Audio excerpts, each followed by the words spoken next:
Sir, ভেতরে কেউ নেই। এটা কথা শুনে এসআই আফসাদ অবাক গলায় বললেন, হোয়াট আর ইউ জোকিং? গাড়িটা চলছিল আর ভেতরে কেউ নেই, এটা কিভাবে সম্ভব? আশেপাশে খুঁজে দেখো, কেউ না কেউ নিশ্চয়ই আছে। পুলিশ ইউনিট খুঁজতে লাগলো, কিন্তু ব্যর্থ হলেও কাউকে পাওয়া গেল না। পুলিশের জেলা প্রধান ফোন দিল ডিউটি অফিসারকে। হ্যালো, আফসাদ। জি স্যার, বলুন। কাউকে ট্রেস করতে পারছো? জি না স্যার, আমরা গাড়িটার পিছু পিছু এসেছিলাম, কিন্তু ভেতরে কেউ নেই। নিশ্চয়ই পালিয়েছে বেটা। সেটাও হতে পারে। আচ্ছা স্যার, আমি খুঁজে দেখছি। এই কথা বলে অফিসার ফোন কেটে দিল। ফোন কেটে দিতে দেখে একজন কনস্টেবল এগিয়ে আসলো এবং বলতে লাগলো, স্যার, একটা কথা বলি। হুম, বলো। স্যার, আমার মনে হচ্ছে গাড়িতে ভূত ছিল। তোমাকে চাকরিটা কে দিয়েছে বলো তো একটু শুনি। কেন স্যার, কি হয়েছে? আমি কি কিছু ভুল বললাম? একজন পুলিশ কর্মকর্তা হয়ে তুমি ভূতে বিশ্বাস করো? না করে উপায় আছে স্যার। আপনি ভেবে দেখুন, জায়গাটা জনমানব শূন্য, আর এখানে একটা গাড়ি অ্যাক্সিডেন্ট করলো। কেউ যদি থাকতো এখানে, তাহলে আমরা নিশ্চয় খুঁজে পেতাম। এত ভাবতে হবে না তোমাকে। খোঁজার কাজ চালিয়ে যাও, আশেপাশের গ্রামগুলোতে খোঁজ চালাও। এই, তুই টেবিলে বসে বসে কি করছিস? টেবিলে বসেছিল সাব্বির, তখনই পিছন থেকে দরজা দিয়ে ঢোকার সময় সাব্বিরের ভাবি উক্ত কথাটি বলল। অতঃপর সাব্বির বলে উঠল, আরে ভাবি তুমি, আমি তো আমার সায়েন্সের অ্যাসাইনমেন্ট করছিলাম। Science assignment? কম্পিউটারে? আরে ভাবি, তুমিও না, যেটা বোঝো না সেটা নিয়ে কেন কথা বলো বুঝি না। তুমি আর্টস নিয়ে পড়াশোনা করেছো, তুমি কি বুঝবে সায়েন্স ওয়ালাদের প্যারা? বোঝাতে হবে না, অনেক রাত হয়েছে, ঘুমাতে যাও এখন। ভাবি চলে গেলে সাব্বির দরজাটা লক করে দেয়। টেবিলের সাইডে ব্যাগের নিচ থেকে ল্যাপটপটা বের করলো। সাব্বিরের ল্যাপটপে এখনও কয়েকটা সফটওয়্যার রান করছে। ল্যাপটপটা শাটডাউন করে বিছানায় এসে বসলো সাব্বির এবং একটা চার্ট বানাতে লাগলো। চার্টে কিছু লোকের নাম আর লিস্ট আছে, আর লেখা সব নামের পাশে তারিখ দেয়া। সকালে ব্রেকফাস্ট টেবিলে সাব্বির বসে বসে ব্রেকফাস্ট করছে। ব্রেকফাস্ট যখন শেষ পর্যায়ে তখনই একটা সাইকেলের বেল শোনা গেল। কে যেন আসছে এই দিকে। সাব্বিরদের খুব একটা বড় বাড়ি না, ৫% জায়গার ওপর 3তলা একটা ফ্ল্যাট বাড়ি। নিচতলা এবং দোতলা ভাড়া দেওয়া হয়েছে, আর একবারে উপরে সাব্বিররা থাকে। সাব্বিরের ভাই ভাবি, সাব্বিরের ভাইয়ের ছেলে রিশান, আর সাব্বির আর কেউ নেই। গেটে রাতুল কড়া নাড়ছে আর ডাকছে, এই সাব্বির, দরজা খোল। সাব্বিরের ভাবি দরজা খুলে দেয় এবং রাতুল ভিতরে এসে বসে। রাতুলকে সাব্বিরের ভাবি খাওয়ার কথা জিজ্ঞেস করলে রাতুল বলে যে খেয়ে এসেছে। সাব্বির খাওয়া শেষ হলে সাব্বির বের হয় বাসা থেকে ক্লাসের উদ্দেশ্যে। এখন সাব্বিরের সম্বন্ধে একটু বলে নেই। সাব্বির এবার ক্লাস 10-এ পড়ে, সায়েন্স নিয়ে। সাব্বিরের ভাই একটা কেমিক্যাল কোম্পানির মালিক, যেটা সাব্বিরের বাবার ছিল, কিন্তু একটা দুর্ঘটনায় তারা মারা যায়। তারপর থেকে সাব্বিরের ভাই সবটা দেখাশোনা করে। আর জানতে হবে না, বাকিটা পরে জানবেন। স্কুলে ঢুকেই সাব্বির স্কুলের ভেতরে ব্যাগটা রেখে বাইরে আসে এবং বাইরে এক লোকের কাছ থেকে একটা খবরের কাগজ কিনে এবং স্কুলের মাঠে একটা বেঞ্চে এসে বসে পড়তে লাগে। পাশে রাতুলও এসে বসলো। খবরের কাগজের প্রথম পাতায় এসে সাব্বির ও রাতুলের চোখ আটকে যায় একটা খবরে। রাতুল সাব্বিরের দিকে তাকাচ্ছে আর সাব্বির রাতুলের দিকে, কারণ খবরের কাগজে লেখা ছিল যে ভুতুড়ে হ্যাকারের আক্রমণে অতিষ্ঠ শহর। গতকাল রাতে হ্যাক করা হয় আমাদের শহরের সবচেয়ে বড় ব্যাংক। ব্যাংকটির মোট 8জন মানুষের অ্যাকাউন্ট থেকে 50 কোটি টাকা করে 400 কোটি টাকা হ্যাক হয়ে গিয়েছে। পুলিশ সন্দেহ জোরে একটি গাড়িকে ধাওয়া করলে জানা যায় যে গাড়িটিতে কেউই ছিল না। তাহলে গাড়িটি কে চালাচ্ছিল, ভূত না মানুষ? এই, এটা আমাদের শহরের ব্যাংক না? হুম, আমাদের শহরেরই ব্যাংক এটা, কিন্তু হ্যাকারের বিষয়টা একটু ঘোলাটে লাগছে। এইটা কি হ্যাকারের কাজ না কোনো ভূতটুত? আরে বেটা, ভূত কি কম্পিউটার চালাতে পারে নাকি? আমি কি জানি, আজ পর্যন্ত কোনোদিন শুনিনি যে ভূতে কম্পিউটার চালায়। ভূতকে গাড়ি চালাতে দেখেছি, তাও আবার ছবিতে।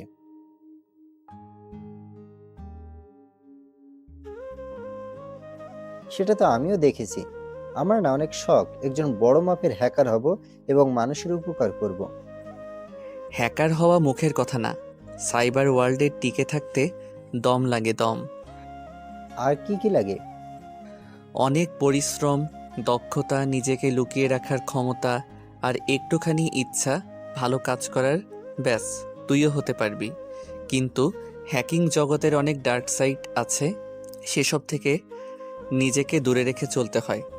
আচ্ছা, এত সুন্দর সুন্দর কথা বললি, কিন্তু তুই এসব জানলি কিভাবে? আরে আমি কিভাবে জানি মানে? সেটাই তো, তুই কিভাবে জানিস? আমি ওই দিন একটা আর্টিকেল পড়েছিলাম হ্যাকিং নিয়ে, ওইখান থেকে জানতে পেরেছি, ব্যাস এতটুকুই, আর কিছু না। ও আচ্ছা, আমি তো ভাবলাম তুই নিজেই কত বড় হ্যাকার ট্যাকার। হব বেটা, আমি কই আর কই হ্যাকার, আমার মতো জোকার হবে হ্যাকার? হবি হবি, তুই যেগুলো আমাকে বললি সেগুলো নিজেকে বল, তুইও হতে পারবি। সাব্বিরের কপালে হালকা চিন্তার ভাঁজ পড়ে যায় আর মনে মনে বলছে, হ্যাঁ হ্যাঁ, আমিও হ্যাকার হব, হ্যাকার দ্য জোকার।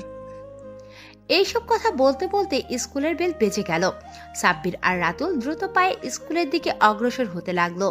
ক্লাসে ঢুকে সাব্বির আর রাতুল ওদের বেঞ্চে বসে পড়ল। স্যার চলে আসলো এবং ক্লাস নিতে শুরু করলো। আজ ক্লাসটা সাব্বিরের চোখে কেমন যেন ফাঁকা ফাঁকা লাগছে। হ্যাঁ, সাব্বির যা ভেবেছে তাই। আজকে ক্লাসে দুটো মেয়ে আসেনি, যাদের সাব্বির গতকাল দেখেছিল। সাব্বির এসব চিন্তা বাদ দিয়ে পড়াশোনায় মনোযোগ দিল। সব ক্লাস শেষে স্কুল ছুটি দেবে। এখন বিকেল প্রায় 4:30। একটু পরেই সন্ধ্যা হয়ে যাবে। সাব্বির ক্লাস থেকে বেরিয়ে সাইকেল নিয়ে যেই গেট দিয়ে বের হবে, তখনই রাতুল পেছন থেকে ডাক দিল, এই বেটা, আমার ফেলে চলে যাচ্ছিস কেন? দোস্ত, বাসায় কাজ আছে তাই যাচ্ছিলাম আর কি। তোর কিসের এত কাজ বাসায়, যে সন্ধ্যার আগেই বাসায় ঢুকে যাস? আমার আবার কিসের কাজ, আসলে বাড়িতে রাত নামার আগেই ঢুকে যাই তো প্রতিদিন, তাই অভ্যাস হয়ে গেছে। ও আচ্ছা, তাহলে চল একসাথে, তুই তোর বাসায় ঢুকে যাস আর আমি আমার বাসায় চলে যাব। আচ্ছা চল। সাব্বির আর রাতুল যার যার বাড়িতে যাওয়ার পর রাত প্রায় 11টা বাজে। পুলিশ কন্ট্রোল রুমে একটি ফোন আসে। হ্যালো, পুলিশ কন্ট্রোল রুম, কে বলছেন? কিলার মেশিন। আরে আজব তো, কিসের মেশিন আর কি সব বলছেন? হোটেল ব্লু সান, রুম নাম্বার 167-তে যান। বলেই ফোনটি কেটে দেয়। কন্ট্রোল রুম অফিসার সঙ্গে সঙ্গে পুলিশ পাঠায় সেই জায়গাতে। রুমের ভেতর থেকে কোনো আওয়াজ আসছে না। পুলিশ দরজা ভেঙে ভেতরে ঢোকে এবং একটি বীভৎস দৃশ্য দেখতে পায়, যা দেখে কয়েকজন মহিলা পুলিশ সেখানেই অজ্ঞান হয়ে যায়। পুলিশদের সবার চোখে ভয় আর আতঙ্ক। রুমের বেডের উপর একটা লাশ রাখা। লাশ বললে ভুল হবে, লাশের কোনো অংশই তার শরীরের সাথে যুক্ত নেই। শরীরটিকে এমনভাবে কাটা হয়েছে যেন কষাই মাংস কেটেছে। মাথাটি সবার সামনে রাখে, যার থেকে চোখগুলো বেরিয়ে আছে, আর জিভাটা সামনে কেটে রাখা আছে। গালে দুই পাশে লেখা ইটস ওকে, তার পাশে একটা স্মাইলি দেওয়া। পা দুটো আর আঙ্গুলগুলো ফ্যানের সাথে ঝুলিয়ে রাখা আছে, আর তার পাশে বড় করে লেখা, সাইকো তার খেলায় আছে, থামাতে এসো না, নিজেই থেমে যাবে। লাশটিকে পোস্টমর্টমের জন্য পাঠানো হলো। পুলিশ কর্মকর্তারা এই কেস আর তার আগের রাতের হ্যাকিং দুটো নিয়েই অনেক চাপে আছে। মিডিয়া আর পলিটিশিয়ানরা অনেক চাপ দিচ্ছে পুলিশদের। গোয়েন্দা সিআইডি ও নেমে পড়েছে, কিন্তু কোনো ক্লু পাচ্ছে না। কোনো সিসিটিভি ফুটেজ, না কোনো ফিঙ্গারপ্রিন্ট, আর ভিকটিমকে মারার কোনো মোটিভ। তাহলে কে করেছে এগুলো? সকালে সাব্বির খাবার টেবিলে বসে আছে, তখন ভাবি রুটি আর গরুর মাংসের তরকারি বেড়ে দিল। সাব্বির রুটি আর তরকারি নিয়ে খেতে লাগলো। আহ, কি রে, কি হয়েছে? ব্যথা পেয়েছিস নাকি? আরে না, কালকে একটা সায়েন্স প্রজেক্ট বানাচ্ছিলাম, তখন হাত কেটে গেছিল একটু। আরে আরে, কতখানি কেটে গেছে? আর বলছো তেমন কিছু না, মনে হচ্ছে কোনো ধারালো ছুরি দিয়ে কেটে গেছে। আরে ভাবি, তুমিও না, প্রজেক্টে ছুরি ব্যবহার করেছি, আর হাত কাটতে পারে না। কাটতেই পারে, দেখি দাও, ব্যান্ডেজ করে দিচ্ছি। আচ্ছা দাও ভাবি। কোনো মতে খাবার খেয়ে সাব্বির উঠে ছাদে যায় ল্যাপটপ নিয়ে। আজ স্কুল নেই, এক সপ্তাহ বন্ধ স্কুল। ল্যাপটপে কিছু কাজ করছিল, তখনই ওর ফোনে একটা ফোন আসে। রাতুল ফোন দিয়েছে আর বলে, দোস্ত, আমি একটা বিপদে পড়েছি। তুই এক্ষুনি পুলিশ স্টেশনে যা, পুলিশ নিয়ে আয় আমাদের বাসার পাশের জঙ্গলে। রাতুলের হঠাৎ এমন কথায় সাব্বির একটু চিন্তায় পড়ে যায় আর বলে, কি হয়েছে সেটা বলো। হয়েছে অনেক কিছুই। আমি একটা হরর ফটোগ্রাফির জন্য আমাদের বাড়ির জঙ্গলে এসেছিলাম। এখানে একটা ডাক বাংলায় ঢুকে পড়েছিলাম, কিন্তু আমি জানতাম না এখানে দস্যুরা আস্তানা গেড়েছে। ওরা পুরো বাড়িটাকে সিসিটিভি দিয়ে ঘিরে রেখেছে। এতক্ষণে হয়তো জেনে গেছে যে আমি এখানে আছি। তুই কিছু একটা কর, আমি পালাতেও পারছি না। আচ্ছা আমি দেখছি। বলেই সাব্বির ফোন কেটে দেয়।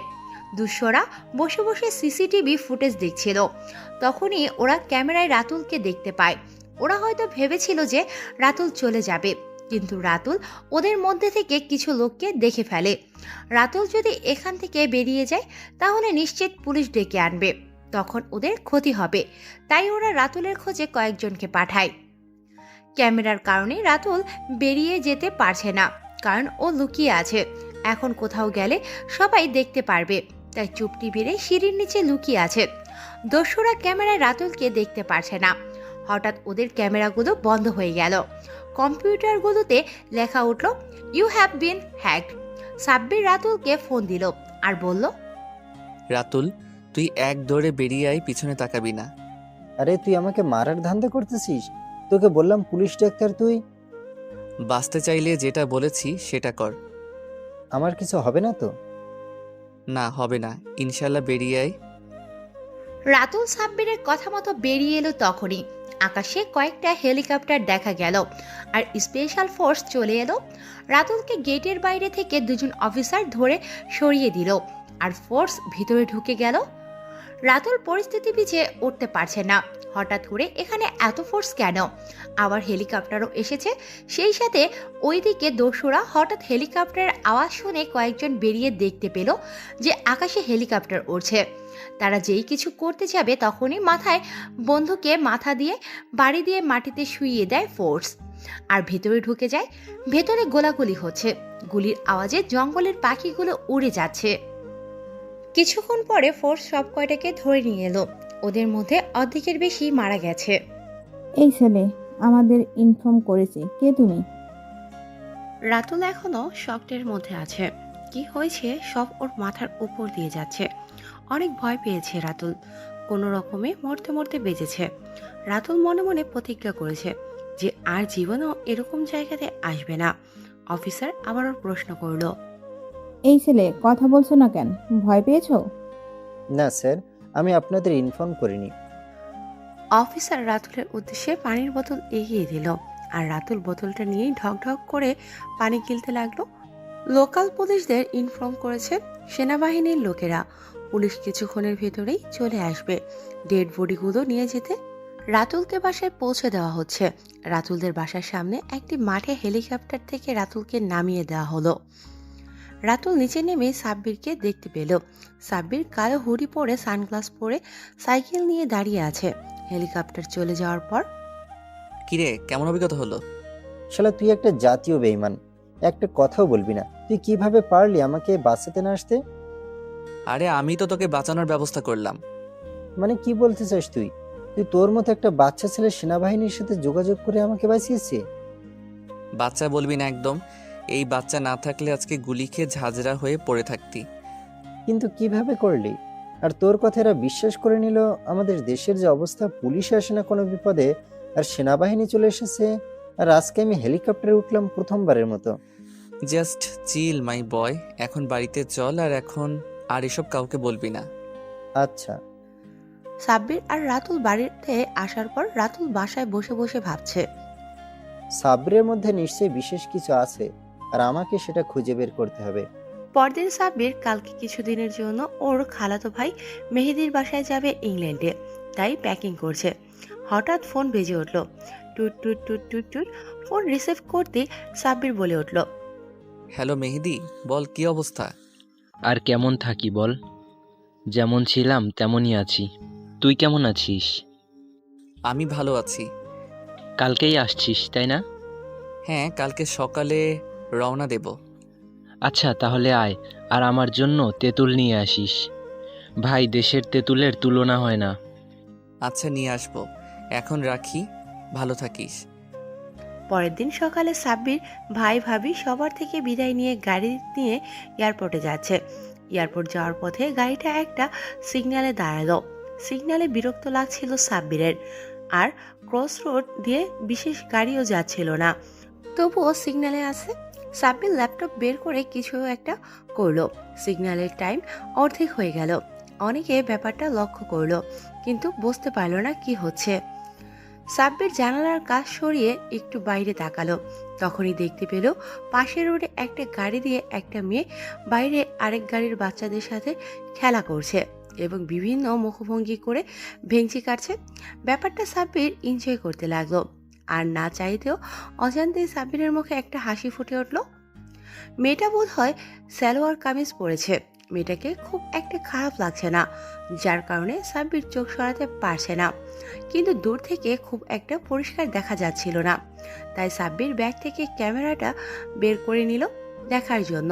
একটা মেয়ে হেঁটে যাচ্ছে, সালোয়ার কামিজে মেয়েটাকে মন্দ লাগছে না। সাব্বির ব্যাগ থেকে ক্যামেরা বের করে মেয়েটার দিকে ফোকাস করলো। মেয়েটার হাসি যেন ক্যামেরা এসে লাগছিল, হালকা বাতাসে চুলগুলো উঠছিল, আর মেয়েটার গেজ দাঁত আর নাকের তিলটা যেন উফ। সাব্বির এসিতে বসেই ঘামছিল। সাব্বির দেরি না করে কয়েকটা ছবি তুলে নিল, কিন্তু যেই গাড়িটার নাম্বার নোট করতে যাবে তখনই সিগন্যাল ছেড়ে দিল। সাব্বির নিজেই নিজেকে মনে মনে গালি দিতে লাগলো। গাড়িটা সোজা এসে এয়ারপোর্টে থামলো। সাব্বির গাল ফুলিয়ে বসে আছে গাড়িতে, আর নিজেকে গালি দিচ্ছে। টিকিট না কাটা থাকলে সাব্বির আজ বোধ হয় আর ইংল্যান্ডে যেত না। প্লেনে বসে সাব্বির ক্যামেরা থেকে ছবিগুলো ল্যাপটপে নিয়ে দেখছিল। ছবিটা দেখে সাব্বির চেহারায় আবারও হাসি ফুটে উঠল। সাব্বিরদের প্লেন মাঝ আকাশে, দুবাই থেকে আবার প্লেন চেঞ্জ হবে, কিন্তু তখনই এয়ার হোস্টেসরা কি যেন নিয়ে কানাকানি করছিল। হঠাৎ প্লেনটা টার্ন নিতে লাগলো। আচমকা হাওয়ায় অনেকটা ঝাঁকুনি লাগলো সবার। সাব্বির ল্যাপটপে ছবি দেখছিল, ঝাঁকুনিতে ল্যাপটপটা হাত থেকে নিচে পড়ে গেছে। তাই সাব্বিরের একটু রাগ হলো এবং বোঝার চেষ্টা করলো যে কি হয়েছে। এই যে শুনুন, কোনো প্রবলেম হয়েছে কি? সাব্বির এয়ার হোস্টেসকে উদ্দেশ্য করে বলল, না স্যার, তেমন কিছু না।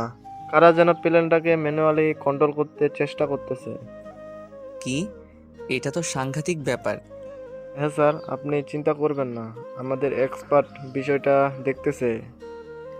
সাব্বির ল্যাপটপটা নিয়ে দেখতে লাগলো যে সমস্যাটা কোথায়। সাব্বির দেখতে পেল এখান থেকে কয়েকশো কিলোমিটার দূরে একটা অজানা আইল্যান্ড থেকে এই সিগন্যাল আসে, যেটা প্লেনটাকে জবরদস্তি ল্যান্ড করাতে চাচ্ছে। সাব্বির টাইপিং করতে লাগলো। কোডিংয়ে পুরো স্ক্রিন ভরে গেছে। হ্যাঁ, হয়ে গেছে, এখন আর কন্ট্রোল ওদের হাতে নেই। তখনই প্লেনটা আবার তার গন্তব্যের দিকে মোড় নিল। সাব্বির নিশ্চিত হয়ে কানে হেডফোন দিয়ে গান শুনতে লাগলো। গান শুনতে শুনতে কখন যে ঘুমিয়ে গেছে নিজেই জানে না। ঘুম ভাঙলো দুবাইয়ে। দুবাই এয়ারপোর্টে নেমে সাব্বির কিছু খেয়ে নিল, কিন্তু হঠাৎ সামনে বসা কাউকে দেখে সাব্বিরের মুখে সেই হাসি আবার ফুটে ওঠে। সেই অজান্তা তার সামনে একটা টেবিলে বসে বসে জ্যাম পাউরুটি খাচ্ছে। একটু জ্যাম তার ঠোঁটের একপাশে লেগে আছে। সাব্বিরের মন চাইছে হাত দিয়ে মুছে দিতে, কিন্তু সেটা সম্ভব না। সাব্বির ঘর থেকে বেরোলো এবং ভাবতে লাগলো, এই মেয়ে এখানে কিভাবে? তাহলে কি ও আমার সাথে এসেছে একই প্লেনে, কিন্তু আমি দেখলাম না কিভাবে? সাব্বিরের নিজের ওপর নিজেরই রাগ হতে লাগলো। তখনই এয়ারপোর্টের টিভিতে দেখানো হলো প্লেন যেটা বাংলাদেশ থেকে এসেছে সেটা হাইজ্যাক হতে চলেছিল হাইজ্যাকার দ্বারা, কিন্তু কে যেন সবাইকে বাঁচিয়ে নেয় এটা থেকে। সাইবার এক্সপার্টদের মতে এটা এমন কেউ করেছে যে প্লেনেই উপস্থিত ছিল। এটা বলে টিভিতে সাব্বিরকে লাইভ দেখাতে লাগলো। সাব্বির হুডি দিয়ে নিজের চেহারা ঢেকে নিল, কিন্তু সবাই সাব্বিরকে দেখে ফেলেছে। এয়ারপোর্টে কিছু বড় মাপের কর্মকর্তারা সাব্বিরের দিকে এগিয়ে আসতে লাগলো। সাব্বির নিশ্চিতভাবে বসে আছে আর ওই মেয়েটির দিকে তাকিয়ে আছে। কর্মকর্তারা এগিয়ে আসলে তাদের পিছনে আরো কিছু সাংবাদিকও এগিয়ে আসতে থাকে। সাব্বির খাবার অর্ডার করেছিল, সেটা দিয়ে গেল ওয়েটার। খাবার খাচ্ছে সাব্বির। অন্যদিকে এয়ারপোর্টের সবাই সাব্বিরের দিকে আর চোখে তাকাচ্ছে, আর ফিসফিস করে ওই মেয়েটিও সাব্বিরের দিকে তাকাচ্ছে। এয়ারপোর্টে এত কোলাহল যেন ওদের দুজনের বিরক্তির কারণ না। কয়েকটা সিট সামনে বসে আছে ওরা। সাব্বির ভুলে পানি ভেবে জুস খেয়ে ফেলে। তখনই একসাথে অনেক মানুষকে একসাথে একদিকে যেতে দেখে। সবার দৃষ্টি একদিকে যায় এবং সবাই বুঝতে চেষ্টা করে কি হয়েছে তখনই। Mister Sabbir, you have to come with us. কেন? আমাকে দিয়ে আপনারা কি চান? আপনি আজকে আমাদের কত বড় বিপদের হাত থেকে রক্ষা করেছেন, এখন বলছেন যে কিছু করেননি। আজব না, আমি কি করেছি? আর আপনারা এভাবে আমাকে টিভিতে ব্রডকাস্ট করছেন কেন? তার বড় কারণ আছে স্যার। আরে আমি করেছিটা কি সেটাই তো বুঝতে পারছি না। দেখুন, আপনাকে বিরক্ত করা আমাদের উদ্দেশ্য না, আমরা শুধু আপনাকে একটু সম্মানিত করতে চাই। আমার কোনো সম্মাননার প্রয়োজন নেই। আর আপনারা কিসের ভিত্তিতে ভাবছেন যে এটা আমি করেছি? কোনো ভিত্তির প্রয়োজন নেই স্যার। আপনি প্রথম ব্যক্তি যে জানতে চেয়েছিলেন কি সমস্যা হয়েছে এবং জানতে পেরেছিলেন। আর আপনি জানতে পারার পরেই আপনি নিজের ল্যাপটপ বের করে কি যেন করলেন এবং একটু পরেই প্লেন আমাদের কন্ট্রোলে চলে আসলো। আমি চাই না আপনারা আমাকে বিরক্ত করুন। আর আমার কোনো সম্মাননার প্রয়োজন নেই। যদি আপনাদের মনে হয়ে থাকে যে আমি কিছু করেছি আপনাদের জন্য, তাহলে দোয়া করবেন। ব্যাস এতটুকুই। এই কথা শুনে সাথে সাথে ওনারা চলে গেলেন। সাব্বির এখনো ওখানে বসে আছে আর সবাই ওকে এলিয়েনের মতো দেখছে, যেন ভিন গ্রহের প্রাণী পৃথিবীতে অবতরণ করেছে। প্লেন ছাড়ার সময় হয়ে গেছে। সাব্বির বসা থেকে উঠল, উঠে চারিপাশে তাকালো, কি যেন খুঁজছে। হ্যাঁ, সাব্বির ওই মেয়েটিকেই খুঁজছে। সাব্বির খুঁজতে খুঁজতে প্লেনে গিয়ে বসলো। প্লেনে ওর পাশের সিটে কারো হাসির আওয়াজে সেই দিকে তাকালো। কি মিষ্টি হাসি! মেয়েটার যেরকম সুন্দর শোনায় তেমনি মেয়েটির ঠোঁটে বাঁকানো হাসির নেশায় পড়ে গেল সাব্বির। প্লেন ইংল্যান্ডের উদ্দেশ্যে রওনা করলো। সাব্বির প্লেনে পুরো সময় মেয়েটার দিকে তাকিয়েছিল। যতই দেখে তবুও মন ভরে না। সাব্বির অনেকবার চেষ্টা করেও মেয়েটির সাথে কথা বলে সাহস জুগিয়ে উঠতে পারল না। ছেলেরা এমনই হয়, চ্যাট করতে গিয়ে যতই বকবক করুক না কেন, যখন তারা ভালোবাসার মানুষটির সামনে দাঁড়িয়ে থাকে আর সুযোগ থাকে নিজের ভালোবাসা প্রকাশের, তখন সাহসে কুলিয়ে উঠতে পারে না। সাব্বিরের অবস্থাও ঠিক তেমনই। প্লেন ইংল্যান্ড এয়ারপোর্টে ল্যান্ড করলো আর সাব্বির চলে গেল ওর খালাতো ভাইয়ের বাসায়। কি ভাবছেন যে ওর প্রিয়সীকে ফলো করলো না কেন? সেটা পরে বলি। সাব্বিরের খালু একজন টপ ক্লাস চকলেট ব্যবসায়ী, ইংল্যান্ডে ব্যাপক নাম ডাক আছে। বাড়িতে পৌঁছালো সাব্বির এবং ভিতরে ঢুকলো বড় আঙিনা হেঁটে বাড়ির সদর দরজায় যেতে। একটু সময় লাগলো। গেটে বেল বাজাতে লাগলো সাব্বির, কিন্তু কেউ খুলছে না। সাব্বির আরো কয়েকবার বাজালো, কিন্তু কেউ খুললো না। সাব্বির বাড়ির পাশের একটা টেলিফোনে বুথ থেকে মেহেদিকে ফোন করলো। কয়েকবার বেল বাজার পর মেহেদি ফোন ধরলো। হ্যালো, কে বলছেন? আমি সাব্বির। তুই কই আর বাড়িতে কেউ নেই? শরীরে আব্বুকে কে যেন গুলি করেছে। আমরা হাসপাতালে। কি, খালু হাসপাতালে? হ্যাঁ, আমরা সিটি হসপিটালেই আছি। তুই এখানেই চলে আয়। আচ্ছা ওয়েট, আমি আসতেছি। সাব্বির হসপিটালে যাওয়ার পর তার খালুকে দেখে অনেক মর্মাহত হলো সাব্বির, কারণ অনেক বাজেভাবে আঘাত করা হয়েছে তার খালুকে। সাব্বির কারণ জানতে চাইলে বলে যে লোকাল মাফিয়ার কাজ। সাব্বির সবটা শুনে অনেক চটে যায়। মেহেদি সাব্বিরকে শান্ত করে। রাতে ইংল্যান্ডের একটি 50 তলা বিল্ডিং এর ওপর কয়েকটা হেলিকপ্টার উড়ছে। হেলিকপ্টারের ভিতর সব আর্মিরা আর তাদের সাথে অস্ত্র যা তাক করা আছে। বিল্ডিং এর ছাদের কিনারায় দাঁড়ানো কালো লেদার হুডি পরা একটি ছেলে, যার হাতে একজন মানুষকে কাটা মাথা আর বিল্ডিং এর ছাদের পুরোটা জুড়ে রক্ত দিয়ে লেখা ইটস ওকে। আর্মিরা গুলি করার জন্য প্রস্তুত, কিন্তু ছেলেটার কোনো নড়চড় না দেখে কিছু করছে না। হঠাৎ একটা গুলি ছোড়া হলো ছেলেটির পায়ে, কিন্তু ছেলেটি ওইদিকে না তাকিয়ে তার হাতে থাকা ছিন্ন মস্তিষ্কটি ছুঁড়ে মারে, যেটার উপর গুলিটা লাগে এবং সাথে সাথে হাত পা ছড়িয়ে একটা লাফ দেয়। ছেলেটা লাফ দিয়ে নিচে পড়ে যায়। আর্মিরা হেলিকপ্টার দিয়ে খুঁজতে আরম্ভ করে, কিন্তু পাচ্ছে না খুঁজে। একেবারে যেন হাওয়ায় ভ্যানিশ হয়ে গেছে। এইরকম একটা পরিস্থিতি। এত লাইট আর দলবল নিয়েও বিল্ডিং সহ কোনো জায়গাতেই কাউকেই পাওয়া গেল না। এই কেস নিয়ে তদন্ত কমিটি বসলো এবং সমস্ত প্রুফ একত্র করা হলো, কিন্তু কোনো ট্রেস পাওয়া যাচ্ছে না। তখনই সবার মনে পড়লো যে কিছুদিন আগে বাংলাদেশেও এরকম একটা কেস হয়েছে। এটারও লাশের সাথে মাথা ছিল না আর রক্ত দিয়ে লেখা ছিল ইটস ওকে। কয়েকজন সিবিআই সদস্যের ঘাড়ে এই কেসে জিম্বা চাপালো তদন্ত কমিটির হেড হলো রাজ এবং সজীব। অন্যদিকে টিভিতে খবর দেখাচ্ছিল। মেহেদি তখনই দেখতে পেল ওর বাবাকে যে মেরেছে, মানে খুন করার চেষ্টা করেছে, সে নাকি হত্যা হয়েছে। কয়েক মুহূর্তের জন্য খবরটা মেহেদির মনে আনন্দের সঞ্চার করলেও মেহেদি ভাবতে লাগলো এটা কার কাজ হতে পারে। মেহেদি হাসপাতালে ছিল। সাব্বিরকে অনেকক্ষণ ধরে দেখতে পাচ্ছে না মেহেদি। কোথায় যেন গেছে সাব্বির। মেহেদি সাব্বিরকে খুঁজতে লাগলো পুরো হাসপাতাল জুড়ে, কিন্তু সাব্বির কোথাও নেই। এই শহরে তো তেমন কোনো কেউ নেই সাব্বিরের পরিচিত যার কাছে সাব্বির যেতে পারে। সাব্বির তাহলে কোথায় গেল? মেহেদি যেই হাসপাতালের বাইরে যাবে তখনই সাব্বিরকে পাশের একটা ডিপার্টমেন্টাল স্টোর থেকে বেরোতে দেখে। সাব্বির হাতে কফির কাপ আর মোবাইল। সাব্বির ট্রাফিক সিগন্যাল কাটিয়ে এপাশে এলো। কিরে, তুই কোথায় ছিলি এতক্ষণ? কেন? এই তো পাশে একটা ব্যাডমিন্টন টুর্নামেন্ট হচ্ছিল, সেখানে। তুই কি কিছু জানিস না? আমি আবার কি জানবো, পাগল নাকি তুই? হ্যাঁ, আমি পাগল। তুই একা একা এই অচেনা দেশে, অজানা শহরে ঘুরে বেড়াচ্ছিস, আমার টেনশন হয় না নাকি? আরে চিল ম্যান, এত হাইপার হচ্ছিস কেন? আর কি হয়েছে সেটা বল। ড্যানিয়েল মারা গেছে। কি? ড্যানিয়েল মারা গেছে? মারা গেছে বললে ভুল হবে। ওকে খুন করেছে কে যেন। কখন আর কিভাবে? মেহেদি সবটা খুলে বলে সাব্বিরকে। সাব্বির মেহেদিকে বলে, যা হয়েছে বেশ হয়েছে, জানোয়ারটার এমন দশাই হওয়ার ছিল। পরের দিন সাব্বির ওর খালুর বাড়িতে আছে। ঘুম থেকে উঠছে অনেকক্ষণ যাবৎ। কফির জন্য বসে আছে। কাজের বুয়া কফি দিয়ে গেল। সাব্বির একটা মিষ্টি হাসি বিনিময় করে কফিটা নিল এবং চুমুক বসালো কিছুক্ষণের জন্য। চিন্তায় বিভোর হয়ে গেল। মেহেদিও কফি হাতে এসে পাশে বসলো এবং সাব্বিরকে চিন্তিত দেখে বলে উঠল, কিরে, তুই এমন ভাব নিয়ে কোন চিন্তায় বিভোর আছিস?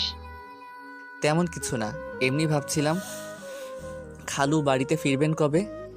আজকে না, সম্ভবত কালকে আসবে।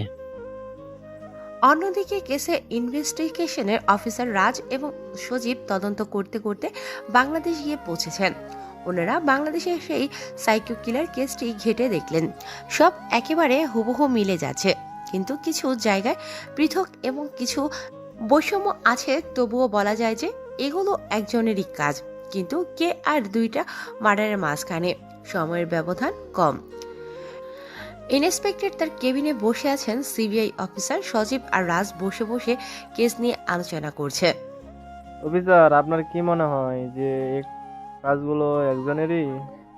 আমার তো এটাই মনে হয়, দুইটা কেসেই খুনি ভিক্টিমের মাথা পৃথক করে ফেলেছে আর রক্ত দিয়ে লিখে গেছে ইটস ওকে। হতে পারে ইন্সপেক্টর। আমরা তাহলে এয়ারপোর্ট সহ সকল ট্রান্সফরমারের রেকর্ড পরীক্ষা করে দেখি ভিকটিমের কোনো সন্ধান পাওয়া যায় কিনা। আচ্ছা যান, আর কিছু লাগলে আমাকে বলবেন, যতটুকু পারি হেল্প করব। 4 বছর পর সাইকো দ্য কিলার মেশিনের খোঁজ এখনো অব্যাহত রয়েছে। পুলিশ, সিবিআই কেউ খুঁজে বের করতে পারেনি সাইকো কে, কারণ সাইকো কোনো প্রমাণই রাখে না তার কাজের। সাইকো এই 5 বছরে আরো 5 শতাধিক খুন করেছে, যেন মানুষ মারা তার কাছে কোনো ব্যাপারই না। 4 বছরে এই পর্যন্ত সাইকো প্রায় 87,000 লক্ষ কোটি ডলার হ্যাক করেছে এবং সব গরিব লোকদের মাঝে বিতরণ করে দিয়েছে। দেশ বিদেশের প্রায় সকল ক্ষেত্রে সকল গভর্নমেন্ট সাইকোকে ভয় পায়। সাইকো মানুষ মারার কাজে যতটা দক্ষ ততটা দক্ষ হ্যাকিংয়ে। এ সাইবার ওয়ার্ল্ড, ডার্ক ওয়ার্ল্ড সহ সবাই সাইকোর নামেই কাঁপে। প্রতি সপ্তাহে অন্তত একজন সাইকোর হাতে মরবেই। এজন্যই সাইকোর নাম পড়েছে সাইকো দ্য কিলার মেশিন। আজই সাইকো হ্যাকার একজন রুশ প্রেসিডেন্টকে হত্যা করেছে, যার জন্য গোটা পৃথিবীতে কয়েক দফা তদন্ত কমিটি বসানো হয়েছে। কিন্তু লাভ নেই। সাইকোকে খুঁজে বের করা গোটা একটা বিশাল সমুদ্রের সুই খোঁজার মতো। অনেকে সাইকোর নাম ব্যবহার করে পপুলার হওয়ার চেষ্টা করেছে, কিন্তু পুলিশের কেলানি খেয়ে নিজেদের জালিয়াত বলে স্বীকার করেছে। ব্রিটিশ কাউন্সিল দাবি করে যে ব্রিটিশ আর্মিরা সাম্প্রতিক একটি অভিযানে সাইকোকে মেরে দিয়েছে, কিন্তু এইসব ভুল প্রমাণ হয় যখন সাইকো তার টুইটার অ্যাকাউন্টে একটি টুইট করে যে, ও আচ্ছা, আমাকে মারবে, আমাকে মারবে। আমাকে তো তখনই মারতে পারবে যখন ওই আল্লাহ আমার উদ্দেশ্যে মালাকুল মৌতকে প্রেরণ করবে। সাইকোকে মারার গুজব ছড়িয়ে লাভ নেই। সাইকো ছিল, আছে এবং থাকবে। সাইকো আরও পোস্ট করেছে যে আজকে সাইকো লাইভে আসবে। গোটা শহর সহ পুরো দুনিয়ার হিড়িক পড়ে গেছে সাইকোকে দেখার জন্য। সাইকোকে বিখ্যাত করেছে তার সমাজসেবা আর কুখ্যাত করেছে তার 5 শতাধিক মার্ডার। ঘড়িতে টিক টিক আওয়াজ হচ্ছে, যার দিক তাকিয়ে আছে গোটা দুনিয়ার মানুষ। Russia, France, Vietnam, England, France, America, Bangladesh, India সহ পৃথিবীর প্রায় সকল দেশে সাইকো কিলার অনেক জনপ্রিয়, আবার অনেকেরই ভয়ের কারণ। ঘড়িতে 7টা বাজে। হ্যাঁ, এখনই সাইকো লাইভে আসবে। টিভি চ্যানেলগুলোর সকল প্রোগ্রাম বন্ধ হয়ে যেতে লাগলো এবং সাইকোর সমপ্রচার শুরু হলো। সব টিভি চ্যানেল মোবাইলে কেবল সাইকোকে দেখা যাচ্ছে। সাইকো সবার ফোন, কম্পিউটার হ্যাক করে নিয়েছে, যার জন্য সব এখন সাইকোর কন্ট্রোলে। সারা পৃথিবীর প্রায় অধিকাংশ স্যাটেলাইটের দখল নিয়ে নিয়েছেন সাইকো কিলার। সাইকো ক্যামেরা থেকে হাত সরিয়ে নিল। চেহারা দেখা যাচ্ছে না, কেবল কালো হুডি পরা একটা ছেলেকে দেখা যাচ্ছে যে একটা লাইটের নিচে বসে আছে, আর পিছনে একটা বড় দেয়াল জুড়ে কেবল মানুষের নামের লিস্ট। কেমন আছেন সবাই? আশা করি ভালো নেই, কারণ আমি ভালো থাকতে দেইনি। এটা শুধু তাদেরই বললাম যারা আমার টার্গেট লিস্টের আশেপাশে আছেন। আর যারা কোনো সমাজ বিরোধী অপকর্ম করেন না, তাদের আমাকে ভয় পেতে হবে না। আমি ভিলেন না, আমি শুধু একটা নাম। আমিও একজন মানুষ, কিন্তু আমাকে আপনাদের থেকে পার্থক্য করেছে আপনাদের মধ্যে থাকা কিছু লিডার, কিছু লোক, কিছু চোর, আর কিছু থাক আর নাই বললাম। এখন আপনাদের মনে প্রশ্ন জাগতেই পারে যে আপনি নিজেই তো অনেক বড় মাপের খুনি আর চোর, তাহলে অন্যদের শাস্তি দেওয়ার অধিকার কোথা থেকে পান? হ্যাঁ, আমি খুনি, কিন্তু আমি মানুষ খুন করি না। আমি সমাজের, রাষ্ট্রের, পৃথিবীর থেকে কীট মানে পোকা মারছি, মানুষ না, কারণ এরা মানুষের কাতারে পড়ে না। আর যে ভাই আর বন্ধুরা আমাকে এখন ট্র্যাকিং করার চেষ্টা করছেন তাদের বলছি, লাভ নাই ব্রো। আমি ধোঁয়াশা, আমি অন্ধকার, আমি এমন একজন যে নিজের অস্তিত্ব নিজেই খুঁজে বেড়ায়। তাহলে আপনারা আমাকে খুঁজবেন কিভাবে? হা। এই বলে সাইকো সবার কম্পিউটার, ফোন ও স্যাটেলাইটের অ্যাক্সেস ছেড়ে দিল। সকল টেলিভিশনে কেবল এখন সাইকো কিলারকে নিয়ে নিউজ প্রকাশ করা হচ্ছে। অন্যদিকে আমাদের গল্পের নায়ক সাব্বির মাত্র বাড়িতে প্রবেশ করলো। বড় ভাই অফিসে আছে আর ভাবি সাহেবা টিভিতে সিরিয়াল দেখছে। সাব্বির 1 পা 2 পা করে বাড়িতে ঢুকছে। ভাবির নজর এড়িয়ে হঠাৎ কিসে যেন সাব্বিরের পা পড়ে আর কটকট করে শব্দ হয়। ভাবি টিভি ছেড়ে ঘুরে তাকায়। সাব্বিরের যেন সারা চেহারা লাল হয়ে আছে। এমন একটা পরিস্থিতি, সাব্বির একই রাত করে বাড়িতে ঢুকেছে, আর অন্যদিকে ভাবি তাকিয়ে আছে সিরিয়াস মুড নিয়ে। হঠাৎ সাব্বিরের ভাবি হেসে মাটিতে গড়াগড়ি করতে লাগলো। সাব্বির পরিস্থিতি বুঝতে পারল না। ভাবি যেখানে কান টেনে ছিঁড়ে ফেলার কথা, সেখানে হাসছে কেন ভেবে ওর অন্তরাত্মা কেঁপে উঠছে। ভূতে টুতে ধরলো নাকি ভাবিকে ভেবে সাব্বিরের গায়ের লোম সব দাঁড়িয়ে গেল, আর আনমনে বলে উঠল, ভাবি তুমি ঠিক আছো তো নাকি? এমন করে হাসছো কেন? ভয় করছে তো? ভাই, তুমি নিজের চেহারাটা দেখেছো? কেন? আমার চেহারা তো আমি প্রতিদিনই দেখি, দিনে কয়েকবার দেখি। এদিকে আসো। সাব্বির 1 পা 2 পা করে তার ভাবির কাছে গেল, আর ভাবি সোফা থেকে ফোনটা নিয়ে ক্যামেরা অন করলো এবং একটা ছবি তুললো এবং আবার হাসতে লাগলো আর বলতে লাগলো, এটা দেখো। সাব্বির কৌতূহল নিয়ে ফোনটা হাতে নিল এবং ছবিটায় চোখ দিল এবং নিজের চেহারা দেখে এক দৌড়ে ঘরে ঢুকলো। সাব্বিরের ভাবি এখনো বাচ্চাদের মতো হেসেই চলেছে, যেন আজকে সব হাসি হেসে নেবে। সাব্বির ঘরে গিয়ে আয়নার সামনে দাঁড়ালো। আয়নাতে নিজেকে দেখে বরাবরের মতোই অবাক হলো, কারণ আজও সেই সেম ঘটনা ঘটেছে। ঠোঁটে, মুখে, গালে, কপালে সর্বত্র লিপস্টিকের দাগ, কিন্তু কিভাবে এলো সেটা সাব্বির জানে না। প্রায় প্রতিদিনই এই ঘটনা ঘটে সাব্বিরের সাথে। সাব্বিরের না আছে কোনো গার্লফ্রেন্ড, না আছে চুমু দেওয়ার মতো কেউ, তাহলে এই দাগগুলো কোথা থেকে আসে?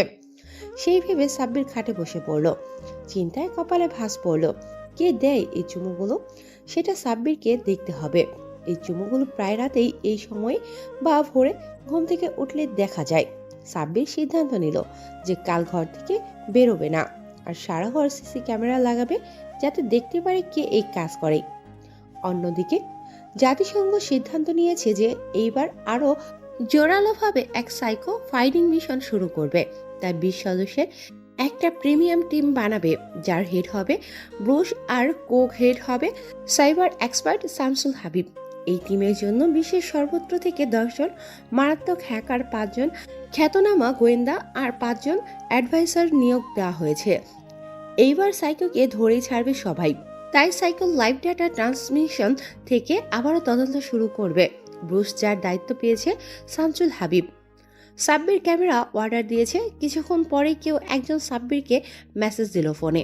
সাব্বির দোতলায় থাকে, তাই বারান্দা গেল। বারান্দা দিয়ে নিচে তাকিয়ে দেখলো একটা কালো হুডি পরা ছেলে দাঁড়িয়ে আছে, যার হাতে কিছু একটা, যেটা সাব্বিরের দিকে তাক করা। সাব্বির হাত দিয়ে ইশারা করলো কাছে যেতে। ছেলেটি বারান্দায় একদম নিচে এসে দাঁড়ালো। সাব্বির একটা দড়ি নামালো নিচে, যেটাতে ওই ছেলেটা তার হাতে থাকা একটা ব্যাগ দড়িতে বেঁধে দিল। সাব্বির ব্যাগটা ওপরে টেনে নিল। ব্যাগটা বেশি বড় না, ছোটই। ব্যাগ নেওয়া হলে ছেলেটি সাব্বিরকে হাত দিয়ে বিদায় জানায় এবং ঝোপের আড়ালে লুকানো সাইকেল নিয়ে চলে যায়। সাব্বির রুমে এসে ব্যাগটা টেবিলের উপর রাখলো। চারপাশে তাকালো একবার, হয়তো কিছু খুঁজছে বা দেখছেন যে কেউ দেখছে কিনা।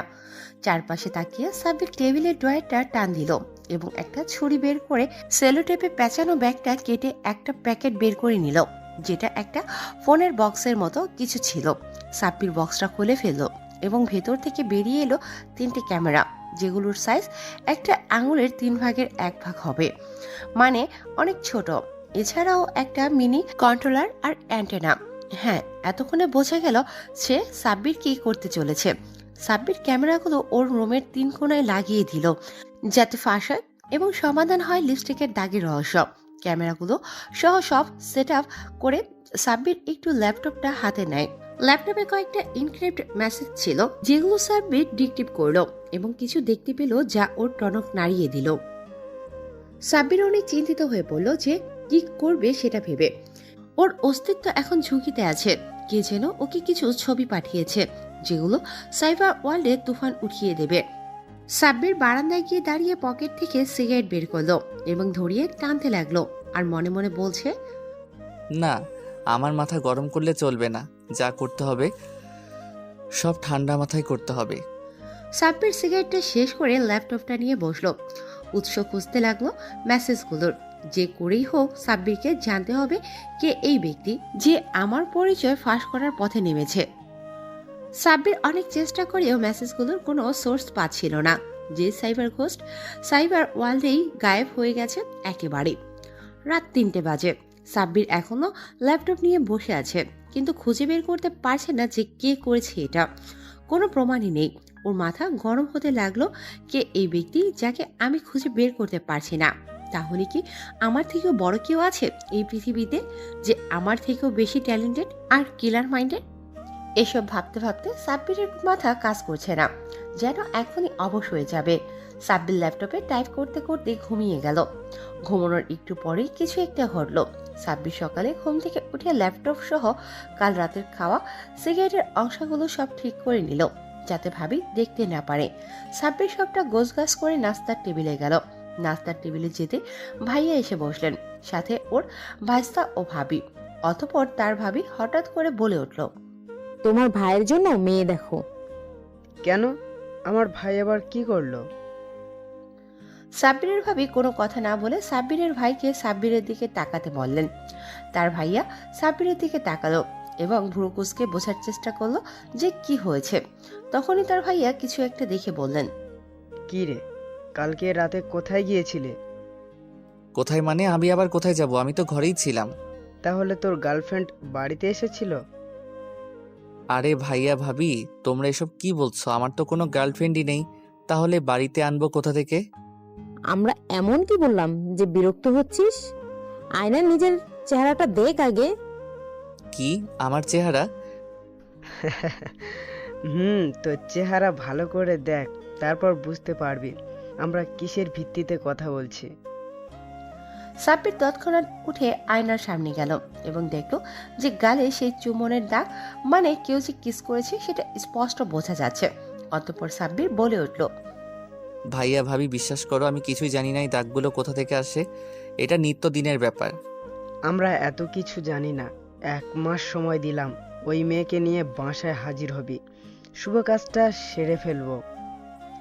সাব্বির এবার অনেক রেগে গেল এবং ছুটে রুমে গেল এবং নিজেই গনগন করতে লাগলো। দূর সারার প্রেম টেম কিছুই করলাম না, প্রতিদিন যে কেউ এত চুম্বন চুম্বাই, খালি একবার হাতের কাছে পাই ঠোঁটে সুপার গ্লু লাগিয়ে দেব। সাব্বির তখনই মনে পড়লো সিসি ক্যামেরার কথা। সাব্বির একটা বিজয়ের হাসি হাসলো এবং ল্যাপটপটা হাতে নিল। ল্যাপটপে ক্যামেরাগুলোর গত রাতে ফুটেজগুলো চেক করতে লাগলো। ফুটেজ চেক করে কিছুই পাচ্ছিল না সাব্বির। তখনই একটা ফুটেজ সাব্বিরের চোখে পড়ল। রাত 3:45। বারান্দা দিয়ে সাব্বির দেখতে পেল অনেক বাতাসের মতো কুয়াশা রুমে ঢুকতে লাগলো। ওই কুয়াশার আদলে দেখা যাচ্ছিল একটা মেয়েলি অবয়ব, চেহারা দেখা যাচ্ছিল না। সাব্বির ভেবে পাচ্ছিল না যে এত রাতে এত উঁচু বিল্ডিংয়ে কোনো মেয়ে কিভাবে উঠল, আর এই মেয়ে কে যে এই কাজ করে। আমার সাথে সাব্বির ফুটেজে জুম করলো। ভিডিওতে মেয়েটা আস্তে আস্তে সাব্বিরের কাছে এসে বসলো এবং চেহারার দিকে খানিকক্ষণ তাকিয়ে রইল। তারপর মাথায় হাত বুলিয়ে দিতে লাগলো। আস্তে আস্তে মেয়েটা সাব্বিরের কাছে আসতে লাগলো এবং একটু পরেই থেমে থেমে চুমু দিতে লাগলো। সাব্বির একটা বিজয়ের হাসি হাসলো, এটা ভেবে যে চোর ধরা গেছে। সাব্বির ভাইয়া ভাবিকে যে ডাক দেবে এটা দেখানোর জন্য তখনই ভিডিওতে আরেকটা জিনিস দেখে। সাব্বির থেমে গেল, কারণ মেয়েটি হঠাৎ করে হাওয়ায় মিলিয়ে গেল। সাব্বির ভয়ে ভয়ে ল্যাপটপটা বন্ধ করলো এবং ভাবতে লাগলো, এটা আমি কি দেখলাম? ইহা আল্লাহ, ওটা কি ছিল? ভূত নাকি আবার? কিন্তু ভূত হলে আমার গালে চুমু খায় কেন? গালটাই তো খেয়ে নিতে পারে না। আমাকে এর গোড়ায় পৌঁছাতে হবে এবং রহস্যগুলোর সমাধান করতে হবে, যে করেই হোক। রাত 2টা। আর্মি ক্যাম্পের ভিতর কিছু লোকেরা কথা বলছে। স্যার, আমাদেরকে এই বিষয়টা নিয়ে তদন্ত করতে হবে। না, এই বিষয়ে এগিয়ে নিজে ক্ষতি নিজেরা ডেকে এনো না। ভালো আছো, ভালো থাকো। কিন্তু স্যার, আমরা এভাবে তো কাউকে মানুষ মারার জন্য ছেড়ে দিতে পারি না। আর ও তো একটা মনস্টার, মানুষ মারে মশার মতো। এতে বেশি কথা বলো কেন? আসতে বলো, কেউ শুনে ফেলবে। আর সাইকো যদি এটা জানতে পারে তাহলে আমরা শেষ। তখনই ওই কক্ষের দরজাকে যেন কড়া নাড়ে। ঠক ঠক ঠক ঠক ঠক ঠক। আর্মি অফিসার একজন আরেকজনের দিকে তাকিয়ে উক্ত কথাটি বলল। এত রাতে আবার কে? দেখো, কোনো অফিসার হয়তো কিছু দরকার হয়েছে। একজন আর্মি অফিসার উঠে গেলেন দরজা খোলার জন্য। দরজা খুলে বাইরে কাউকেই দেখতে পেলেন না। তখনই কিছু একটা রুমে প্রবেশ করলো গড়াতে গড়াতে। অফিসার নিচে তাকিয়ে দেখলো একটা স্টিল কালারের বোতল। হঠাৎ বোতলটা থেকে সাদা ধোঁয়া বেরোতে লাগলো, যেটার ধোঁয়ায় সারা ঘরময় সবকিছু দেখা যাচ্ছিল না। সকলেই এদিক সেদিক ছোটাছুটি করতে লাগলো। এটা ভেবেছে শত্রুরা আক্রমণ করেছে, কিন্তু কেউই গলা দিয়ে কোনো আওয়াজ বের করতে পারছে না। যে চিৎকার দিতে বা কাউকে ডাকতে যায় তার মুখটাই কে যেন বন্ধ করে দেয়। সবার মনে অনেক আতঙ্ক। আস্তে আস্তে ধোঁয়াগুলো সরে যেতে লাগলো। আর্মিরা সবাই তাকিয়ে দেখতে পেল একজন লম্বা চড়া যুবক বয়সী একটা ছেলে কালো হুডি পরে দাঁড়িয়ে আছে। মুখে কঙ্কালের ডিজাইনের রুমাল বাঁধা, চোখে একটা হাসি আর হাতে সাইলেন্সার লাগানো একটা বন্দুক, আর পায়ের পাশে কয়েকটা ধারালো ছুরি। অফিসাররা সবাই এ দৃশ্য দেখে ঢোক গিললেন এবং আর চোখে চারপাশে অস্ত্র খুঁজতে লাগলেন, কিন্তু কোনো কিছুই নেই। কোনো বন্দুক, রাইফেল, পিস্তল কিছুই নেই। যেগুলো ছিল সব উধাও হয়ে গিয়েছে। আসলে সব উধাও হয়নি, সব ওই ছেলেটার পেছনে। এটা দেখে একজন অফিসার মনের ভয় লুকিয়ে সাহস দেখিয়ে বলে ওঠে, এই তুই কেন এখানে এসেছিস? ছেলেটা কিছুই বলল না। ডান হাতের পিস্তলটা উঁচু করলো এবং বুক বরাবর একটা গুলি করলো। গুলিটা বুকের হৃৎপিণ্ড ফুটো করে পিঠের অন্য পাশ দিয়ে বেরিয়ে গেল। অফিসারের মুখ দিয়ে রক্ত বের হয়ে এলো ঝর্ণার মতো, আর অফিসার সোজা ধপাস করে মাটিতে শুয়ে পড়লেন। আর নেই, উনি মারা গেছেন। এই দৃশ্য দেখে আরেকজন হামলা করতে গেলে ছেলেটা তার হাতের ছুরিটা হামলা করার জন্য প্রস্তুত করে। অফিসার সোজা এসে ছেলেটার মাথায় ঘুষি মারতে গেলে ছেলেটা হাঁটু গেড়ে বসে পড়ে এবং ছুরিটা নিয়ে পায়ের উল্টো পিঠে ফ্যাস ফ্যাস করে দুটো টান দেয়। ওই লোকটা মাটিতে হাঁটু গেড়ে বসে পড়ে, আর বসে পড়ার সাথে সাথে ছুরিটা গলায় বসিয়ে দেয় ছেলেটা। এইবার আর একজন গেল না, 3 জন একেবারে যায় হামলা করতে। ছেলেটা একটি মুচকি হাসি দেয়, যেটা রুমালের বাইরে থেকেও বোঝা যায়। লোকগুলো সব ভয়ে পেয়ে যায় এবং থেমে যায় আর ভয়ে বলে ওঠে, এই কে রে ভাই তুই? আর আমাদের মারছিস কেন? সাইকো। এটা শোনার পর যারা বেঁচে ছিল তাদের চোখ যেন কোটর থেকে বেরিয়ে আসার উপক্রম। ভয়ে সবার কলিজা শুকিয়ে যাবার উপক্রম। কোনো মতে দাঁড়িয়ে আছে দুজনে, বাকি একজন তো ভয়ে মাটিতে লুটিয়ে পড়েছেন। সবাই এতক্ষণ যাকে নিয়ে কথা বলছিল সেই বিপদ নামধারী হায়না তাদের সামনে দাঁড়িয়ে আছে। আজ তাদের মৃত্যু নিশ্চিত। সাব্বির যেই ওর ভাইয়া ভাবিকে খবর দেবে সেই মেয়েটাকে দেখানোর জন্য, তখনই দেখতে পেল যে মেয়েটা ধোঁয়ায় মিলিয়ে গেল, যেন হাওয়ায় মিশে গেল। এটা দেখে আর কাউকে ডাকতে গিয়েও ডাকার সাহস পেল না সাব্বির। সাব্বির ভিডিওটা আরো কয়েকবার দেখলো, বোঝার চেষ্টা করলো যে আসলে ঘটনাটা কি, কিন্তু ভিডিওটিতে বারবার একই ঘটনা দেখে ঘটনাটা না অনেকটাই বিচলিত হলো। ভাবলো যে হয়তো কোনো গ্রাফিক্স বা 3D এফেক্ট যেমনটা সাইকো ব্যবহার করে, তাই ভিডিওটাকে ভালো করে সব অ্যাঙ্গেল থেকে দেখলো ব্যাপারটাকে বোঝার জন্য। কিন্তু কিছুই না বুঝতে পেরে সাব্বির এবার নিজেকে খুবই অসহায় মনে করতে লাগলো, কেননা ও কোনোদিন কারো কাছে হার মানেনি। কিন্তু আজ এই অদৃশ্য চুম্বনকারীকে খোঁজার চেষ্টায় ব্যর্থ হয়ে নিজেকে একজন লুজার মনে করছে সাব্বির। জেদে হাতের ল্যাপটপটাকে একটা আছাড় দিল। ল্যাপটপটা পাক্কা ফ্লোরে পড়ে কুড়ো হয়ে গেল। আর জিনিস ভাঙার আওয়াজ পেয়ে সাব্বিরের ভাই আর ভাবি উপরে চলে আসলো। এক দৌড়ে দরজা দিয়ে ঢুকতে ভাঙা ল্যাপটপের অংশ দেখে খানিকটা অবাক হলো। সাব্বিরের দিকে তাকিয়ে জিজ্ঞেস করলো,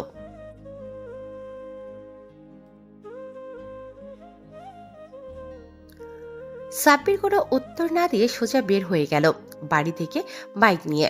সাব্বির বাড়ি থেকে বের হতে সাইকো টিম থেকে মিশন অ্যালার্ট পেল সাব্বির। আজকে একজনকে মারার কথা আছে। সাব্বির ওর সাজানো প্ল্যানের লিস্টে দেখলো যে আজকে কাউকে মারার কথা ছিল কিনা। হ্যাঁ, আজকে একজন মরবে, আর সেটা হলো একজন নামকরা পলিটিশিয়ান।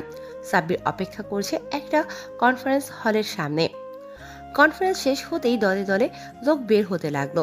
সবার মধ্যমণি নেতাজি সবার সামনে গলায় মালা আর হাতে উঁচু করে সবাইকে শুভেচ্ছা জানাচ্ছে। সাব্বির একটা গাড়িতে বসে আছে, আর সামনে টার্গেট একটা স্নাইপার বন্দুক গাড়ির জানালা দিয়ে একটু বের করে রেখেছে। আর অন্যদিকে আজকে কোনোভাবে সাইকো ফাইটাররা জানতে পেরে গেছে সাইকো কিলারের মিশনের কথা এবং ওত পেতে বসে আছে সাইকোকে ধরার জন্য। টিম হেড ব্রুসকে ইনফর্ম করেছে cyber expert Shamsul Habib. Sir, আজকে আমাদেরকে যে করেই হোক সাইকোকে ধরতে হবে, সেটা ছলে বলে কৌশলে যেভাবেই হোক না কেন। হ্যাঁ মিস্টার শামসুল হাবিব, আমাদেরকে আজকে নিজেদের সর্বোচ্চ প্রচেষ্টা চালাতে হবে। তাই তারা প্রস্তুতি নিয়ে বসে আছে সাইকোর আশায়। গুলি যে কোনো সময় চলতে পারে। এই নেতা জনগণের টাকা মেরে খায় আর কলেজের মেয়েদের ব্যবসা বৃদ্ধি করতে বাধ্য করে। অনেক মা বোনের ইজ্জত নিয়ে খেলা করেছে এই শালা। একে এবার পরপারে পাঠাবে সাব্বির, মানে সাইকো কিলার। সাব্বির ফায়ার করলো গুলিটা নেতাজির বুকে লাগলো ঠিক হৃৎপিণ্ড বরাবর। ফিনকি দিয়ে রক্ত বেরোতে লাগলো নেতাজির বুক দিয়ে। সাব্বিরকে কেউ একজন দেখে ফেললো গুলি চালাতে, তাই চিৎকার দিয়ে উঠলো। সাব্বির চাইলে ওই লোকটাকে মেরে দিতে পারি, কিন্তু সাব্বির কোনো নিষ্পাপকে মারতে চায় না, তাই ওই লোকটাকে না মেরে গাড়ি ছোটাতে থাকে। পালাবার জন্য সাইকো ফাইটারদের চোখে পড়ে গেছে সাইকো। সাব্বিরের পিছনে সাইকো ফাইটার সহ অনেক লোকজন আর গাড়ি। সাব্বির প্রাণপণ চেষ্টা করে যাচ্ছে নিজেকে বাঁচানোর জন্য, কারণ ও বাঁচতে এই পৃথিবী থেকে ধ্বংস হবে পাপীরা, আর পাপীদের নাশ করাই সাব্বিরের উদ্দেশ্য, সাইকো দ্য কিলার মেশিনের উদ্দেশ্য। সাব্বির ড্রাইভিং সিটে বসে ঘামছে, কারণ ও ধরা পড়লে ওর দলের লোকেরাও ধরা পড়বে, আর ওদের কোনো ক্ষতি হোক এটা সাব্বির চায় না। সাব্বির ড্রাইভ করতে করতে একটা ঢালু উপত্যকায় চলে এসেছে। সামনে পাহাড়ের গিরিখাত, আর অন্যদিকে পিছনে পড়ে থাকা লোকজন। সাব্বির কি করবে? সাব্বির যদি এখন লাভ দেয় গাড়ি নিয়ে, তাহলে হয়তো বেঁচে যাবে মিশন সাইকো। আর যদি ধরা পড়ে যায় তাহলে নাম খারাপ হবে ওর পরিবারের, আর ওর আসল পরিচয় জেনে যাবে সারা দুনিয়া। এখন কি করবে সাব্বির? সাব্বির পারছে না সামনে যেতে, আর না পারছে পেছনে যেতে। ও যেন সব বিপদ একেবারে ঘাড়ে চেপে বসেছে। আজ বোধহয় আর বাড়ি ফেরা হবে না সাব্বিরের, কারণ সাব্বির পিছনে ফিরবে না, বরং মৃত্যুকে বরণ করার জন্য পাহাড় থেকে ঝাঁপিয়ে পড়বে। গাড়ি ছুটছে প্রচন্ড গতিতে, যেন মৃত্যু তর সইছে না সাব্বিরের। সাব্বির আজ বিপাকে, কারণ যদি ধরা পড়ে যায় তাহলে সাইকো মিশন অসম্পূর্ণ থেকে যাবে। সাব্বিরের ইচ্ছে থাকুক বা না থাকুক, জোরপূর্বক বিভিন্ন ইনজেকশন দিয়ে সব সত্য কথা ঠিক বের করে নেবে সাইকো ফাইটাররা। সাব্বিরের গাড়িটা পাহাড়ের গিরিখাতের থেকে মাত্র মিটার 50 দূরে হবে। সাব্বির চোখ দুটো বন্ধ করে নিল আর মনে মনে আল্লাহকে স্মরণ করে নিল। সেই সাথে ভাইয়া ভাবি আর সেই সাথে নীলাঞ্জনাকে মানে এয়ারপোর্টের মেয়েটিকে। মেয়েটির কি হয়েছিল সেটা আপনারা জানেন না, আশা করি পরবর্তীতে জানবেন। সাব্বির ভয়েস মেসেজ করে সারা পৃথিবীর মানুষের নিকট একটা মেসেজ পৌঁছে দিল, আর মেসেজটি হলো, সাইকো কোনো মানুষ না যে মরবে। সাইকো একটি ব্যাধি যেটি জন্ম নেয় কিছু মানুষ নামের জানোয়ারদের কারণে। আজ আমি মরছি না, যদিও মরি অমর হয়ে থাকবো আপনাদের কাছে, গোটা পৃথিবীর কাছে। আর আমার শত্রুরা শান্তির নিঃশ্বাস ফেলো না, কারণ সাইকো কখনো মরবে না। এই মেসেজটির সেন্ড হওয়ার সাথে সাথেই গাড়িটির টায়ারে একটা গুলি এসে লাগলো, যেগুলো ছোড়া হচ্ছিল পেছনের গাড়িগুলো থেকে। সাব্বির আর গাড়িটাকে নিজের আয়ত্তে রাখতে পারল না, ছেড়ে দিল সব, সরিয়ে নিল স্টিয়ারিং হুইল থেকে হাত। গাড়িটা পাহাড়ের উঁচু ঢিপি থেকে জাম্প করার মতো পাহাড়ের পাদদেশে পতিত হতে লাগলো। সাইকো ফাইটাররা ওখানে এসে এই জিনিসটা একেবারেই আশা করেনি। ওনারা গাড়ি থেকে নেমে নিচে তাকাতেই দেখতে পেলেন গাড়িটা দুমড়ে মুচড়ে নিচে পড়ে আগুন জ্বলতে জ্বলতে পড়ছে, তো পড়ছেই, যেন কোনো শেষ নেই। এটা দেখে ব্রুস প্রচন্ড রেগে বলে উঠল, শিট ম্যান, আমরা আজকে আবার সাইকোকে মিস করলাম, আর জীবনেও পাবো না সাইকোকে। স্যার, আমাদের এভাবে হঠাৎ করে এভাবে আক্রমণ করা ঠিক হয়নি। প্ল্যান করে সব কিছু করা উচিত ছিল, কারণ আমরা ভুলেই গিয়েছিলাম সে অন্য কোনো সাধারণ অপরাধীর মতো না। এ হলো সাইকো দ্য কিলার, যার রক্তের কণিকাতে একটা করে ছোট ব্রেন বিদ্যমান। হ্যাঁ, তুমি ঠিক বলেছ, কিন্তু সাইকোর মার্ডারের একটা রিপোর্ট তো বানাতে পারি এখন। সেটা কিভাবে স্যার? আমরা তো সাইকোর ব্যাপারে আগামাথা কোনো কিছুই জানি না। কি তার আসল নাম, কি তার ঠিকানা, এমনি সে কোন এলাকায় থাকে সেটাও তো জানি না। এমনকি সে যে দেশের কোনো বাসিন্দা কিনা সেটা নিয়েও সন্দেহ আছে। সেটা ঠিক, কিন্তু এটা বললে কেন যে সে দেশের বাসিন্দা না? না মানে স্যার, এত ব্রিলিয়েন্ট একটা মাইন্ড প্লাস না বিশ্বের নাম্বার 1 হ্যাকারের ছেলে কি বাংলাদেশে জন্ম নিতে পারে? শামসুল, তুমি ভুলে যেও না যে তোমার বাবা একজন বাংলাদেশি, আর বাংলাদেশি বলে কারোর এত ট্যালেন্ট থাকতে পারে না। এটা কোনো বইয়ে লেখা আছে। আসলে কি স্যার শামসুল? আর বলতে হবে না, আমি একজন ফরেনার হয়েও তোমার মতো রাজাকার না। এখন যাও, আর দ্রুত ওই গাড়ি থেকে সাইকোর বডি উদ্ধার করো। Yes sir. এই বলে শামসুল টিম নিয়ে বেরিয়ে পড়ল পাহাড়ের পাদদেশে সাইকোর খোঁজে। এইদিকে অনেক কয়েক ঘন্টা পরেও শামসুল হাবিব কোনো রিপোর্ট পাঠাচ্ছে না ব্রুসকে। ব্রুস এবার অনেকটা চিন্তিত হয়ে গেল, কারণ এতটা সময় তো লাগার কথা না। বাধ্য হয়ে ব্রুস কল লাগায় শামসুল হাবিবকে। ফোন বাজছে কিন্তু কেউ ধরছে না, বাজছে কিন্তু কেউ ধরছে না। ব্রুস আবার কল লাগায়, এবার শামসুল ধরে ফেলে আর কাপা কাপা কণ্ঠে বলে ওঠে, স্যার, ঘটনা তো একেবারে মাথায় বাস ফালার মতো। কেন, কি হয়েছে? স্যার, ফরেনসিক টিম নিয়ে অনেকক্ষণ ধরে গাড়িটার ভিতরে তল্লাশি করলাম, কিন্তু কিছুই পেলাম না, এমনকি বডিটাও পেলাম না। বডিটা কোথায় যাবে, আর গাড়িটা কোথায় পেয়েছো? গাড়িটা এখানকার এক ঝর্ণার কাছে পেয়েছি, একটুর জন্য ঝর্ণার পানিতে পড়েনি, নয়তো গাড়িটাও পেতাম না। খুঁজে দেখো, হয়তো ঝর্ণার পানির সাথে ভেসে গেছে বডিটা। সেটাই দেখছি স্যার। অন্যদিকে সারা দুনিয়ায় সাইকোর শেষ মেসেজটা ব্যাপক আলোড়ন সৃষ্টি করেছে। সবাই সাইকোর এই মেসেজটা নিয়ে অনেক উত্তেজিত, আর সাইকো কেন এমন মেসেজ দিল সেটাও সাইকোর ফ্যান আর শত্রুদের কাছে এখনো ধোঁয়াশা। কিন্তু ততক্ষণ ধোঁয়াশা ছিল যতক্ষণ পর্যন্ত সাইকো ফাইটাররা টিভিতে সংবাদ মাধ্যমে সাইকোর মৃত্যুর সংবাদটা অ্যানাউন্স করলো। সাইকোর ফ্যানরা যেন অনেক বড় শক খেয়েছে। সাইকো খনি হলেও সাধারণ মানুষের কাছে সুপারস্টার। অন্যদিকে সাব্বিরের জ্ঞান ফিরল মাত্র। সাব্বির চারদিকে তাকিয়ে নিজেকে একটা জঙ্গলে আবিষ্কার করলো। সাব্বির মনে করার চেষ্টা করলো সবটা, কিন্তু সাব্বিরের তো অ্যাক্সিডেন্ট হয়েছে, আর ওই পাহাড় থেকে পড়ার পর যে কেউ মারা যাবে, তাহলে সাব্বির এখনো কিভাবে বেঁচে আছে সেটা সাব্বির এখনো ভাবছে। আর সাব্বির নিজের হাত পায়ের দিকে তাকিয়ে বুঝতে পারলো যে একটাও ক্ষত নেই, আর সারা শরীরে একটুও ব্যথা পাওয়ার কোনো অ্যাক্সিডেন্টের চিহ্নটুকুও নেই। সাব্বির হাঁটতে হাঁটতে অনেক দূর এগোলো। পকেটে হাত দিয়ে নিজের মিনি কম্পিউটারটা বের করলো, কিন্তু কোনো সিগন্যাল পাওয়া যাচ্ছে না, কোনো স্যাটেলাইটের। এটা দেখে সাব্বির অবাক না হয়ে পারল না, কারণ পৃথিবীর যে কোনো জায়গা থেকে স্যাটেলাইটের সিগন্যাল পাওয়া যায়, হোক সেটা ঘন জঙ্গল বা সমুদ্রের কোনো দ্বীপ। সাব্বির ভাবতে লাগলো যে কোথায় এসে পড়লাম, এখানে তো এই জঙ্গল আমাকে মেরে ফেলবে, কিন্তু আমি এখানে এলাম কি করে? আমি যেখানে অ্যাক্সিডেন্ট করেছিলাম পাহাড়ে, সেখানে তো কোনো জঙ্গল নেই, আর জঙ্গল থাকলেও তা এত ঘন নয়। আশেপাশে লোকালয় নিশ্চয়ই ভাবে ছিল। তাহলে আমি কোথায় আসলাম? আমি একা ওই অবস্থায় তো এখানে কোনোদিনও আসতে পারতাম না। তাহলে কি কেউ আমাকে নিয়ে এসেছে এখানে? সাব্বির যেই এই কথাগুলো ভাবছে তখনই নিজের হাতে কারো ঠোঁটের লিপস্টিকের দাগের মতো কিছু দেখলো, আর মনে মনে বলছে, আরে ভাই, এই জঙ্গলে অন্তত আমাকে ছাড় দাও। এখানেও সেই চুমাচুমির কারবার শুরু করে দিয়েছো। ছাড় দিতে পারি এক শর্তে। হঠাৎ এই কথাটা শুনে সাব্বির চারদিকে তাকালো, কিন্তু কাউকে দেখতে পেল না। কে কে এখানে? সামনে এসো বলো। সাব্বির পকেটে থাকা রিভলভারটা বের করলো এবং লোড করে আশেপাশে তাক করতে লাগলো। হঠাৎ আবার সেই কণ্ঠটা ভেসে এলো, আমাকে খুঁজে লাভ নেই, আমি ইচ্ছা না করলে এই জীবনেও আমাকে দেখতে পাবে না। এইবার সাব্বিরের মনে ভয় কাজ করতে শুরু করলো। সাইকো যতই কিলার মাইন্ডের হোক না কেন, এইরকম একটা পরিস্থিতিতে ভয় পাওয়া ছাড়া কোনো উপায় নেই।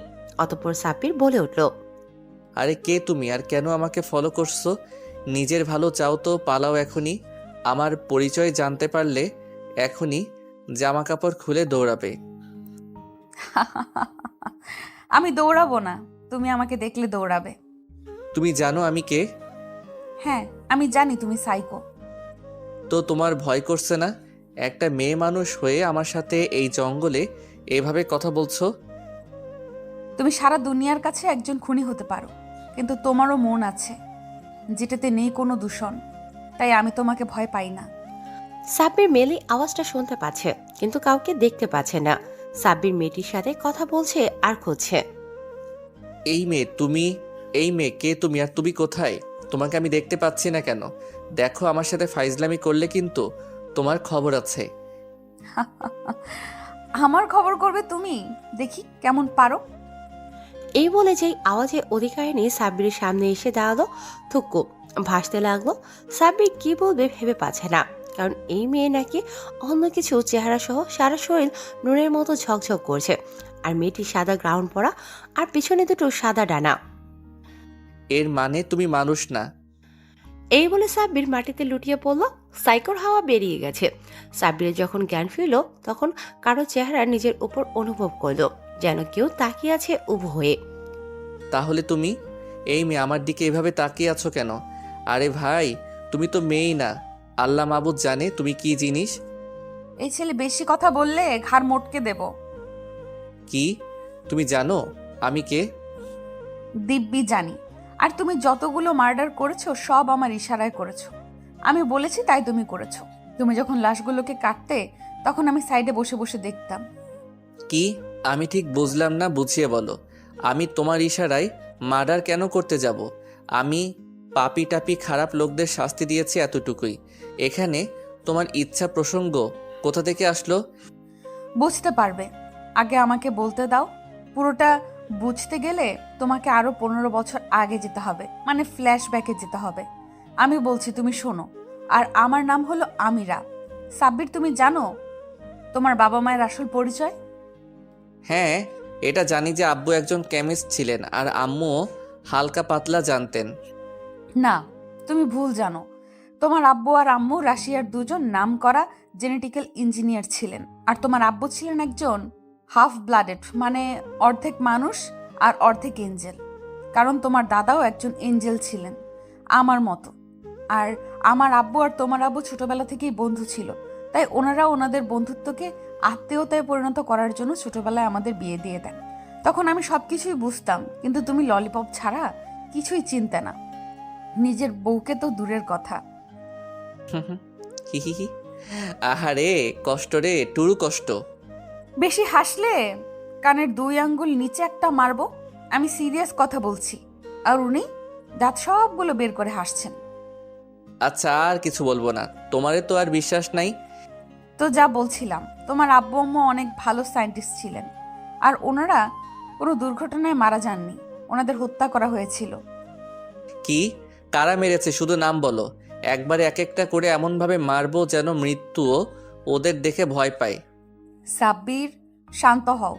রেগে গিয়ে লাভ নেই, কারণ কেউই বেঁচে নেই। সবাইকে তুমি মেরে দিয়েছো, মানে আমি তোমাকে দিয়ে তাদের মারিয়েছি। কি? হ্যাঁ, তুমি এতদিন যাদের যাদের মেরেছো সবাই আমার বাবা মায়ের মৃত্যুর জন্য কোনো না কোনোভাবে দায়ী ছিল। কিন্তু ওনারা আমার বাবা মাকে কেন মারলো? কি দোষ ছিল তাদের? তাহলে শোনো, তোমার বাবা মায়ের কোনো দোষ ছিল না, দোষ তো তাদের ছিল, কারণ তারা সবাই জেনেটিক্যাল ইঞ্জিনিয়ারের খারাপ ব্যবহার করে বিভিন্ন মানুষ আর পশুকে নিয়ে আলাদা প্রাণী বানাতো। আর এটাই শেষ না, একজনকে কিভাবে যেন ধরে ফেলে আর তাকে মেরেও ফেলে। মেরে ফেলার পর ওই এঞ্জেলের পাশ থেকে তারা বিভিন্ন স্যাম্পল কালেক্ট করে আমাদের মতো হতে চেয়েছিল, কিন্তু তারা জানতো না যে তোমার বাবাও একজন এঞ্জেল। তাই তারা ওই স্যাম্পলগুলোকে তোমার বাবার কাছে টেস্ট করার জন্য পাঠায়, আর তোমার আব্বু সেটা ধরে ফেলে আর তাদেরকে মানা করে দেয়। আর এটাও বলে দেয় যে ওরা যে বেআইনি পদ্ধতি অবলম্বন করে ক্লোনিং করার চেষ্টা করছে সেটা সবাইকে জানিয়ে দিবে। তাই ওই দিন ল্যাবে আগুন লাগিয়ে দেয়, আর আমি অনেকক্ষণ পর সেটা জানতে পারি।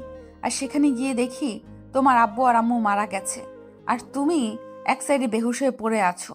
আমি তখন অনেক ছোট ছিলাম, তবুও অনেক কষ্ট করে তোমাকে উদ্ধার করি। এর মানে তুমি আমার জীবন বাঁচিয়েছো? তোমার জীবন বাঁচাইনি, আমার স্বামীর জীবন বাঁচিয়েছি। তুমি তো আমার স্ত্রী, তাই না?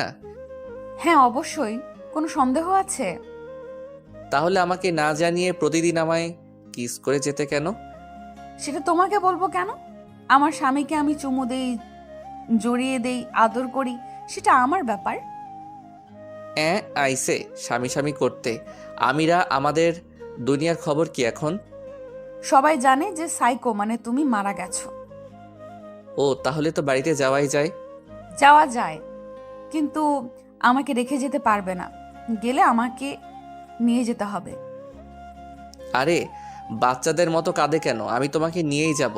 আগে গাছ থেকে নামো আর মানুষের মতো হও। সাব্বিরের কথা মতো আমিরা গাছ থেকে নেমে যায় আর নিজের পাখাগুলো ভেতরে ঢুকিয়ে নেয়। অতঃপর আমিরা বলে, এখন ঠিক আছে? ঠিক আছে। তো বাড়িতে যাবে কিভাবে, হেঁটে না উড়ে? তোমার মতো পরিবউ থাকতে কি হেঁটে যাওয়া যায়? চলো উড়ে উড়ে। জো হুকুম করে স্বামী। খালি স্বামী স্বামী করো আর 3 মাইল দূরে দাঁড়িয়ে থাকো। বুঝি না, তুমি আমার বউ নাকি অন্য কারোর? ও, তার মানে এই ব্যাপার। এই বলে আমিরা সাব্বিরের একেবারে সামনে এসে দাঁড়ায়, যেন একজনের নিঃশ্বাস আরেকজন শুনতে পাচ্ছে। এটা দেখে সাব্বির বলে ওঠে, এভাবে কাছে এসো না, খারাপ কিছু হয়ে যাব। খারাপ কি হবে? তুমি আমার স্বামী, আমি তোমার বউ, যা হবে ভালোই হবে। ওমা, তাই নাকি? আগে বাড়ি যাই, তারপর দেখাবো মজা। ওকে, আচ্ছা দেখা যাবে, এখন বাসায় চলো। আমিরা সাব্বিরকে জড়িয়ে ধরল আর উড়ে উড়ে যেতে লাগলো সাব্বিরের বাসার সামনে। বাড়ির বেল বাজাচ্ছে সাব্বির। কে আসলো এখন আবার? দরজা খুলে, আরে সাব্বির, কোথায় ছিলে এতদিন? আমি তো ভাবলাম কোথায় উড়ে গেছো। মানে? এই আপু, তুই ঢং করা বাদ দে, আমাদের ভেতরে ঢুকতে দে। আমিরার কথা শুনে সাব্বির বেকুব হয়ে গেল আর বলল, আপু মানে? এই আমিরা, উনি তোমার আপু হয় নাকি? ও সরি, গলতি সে মিস্টেক হয়ে গেছে।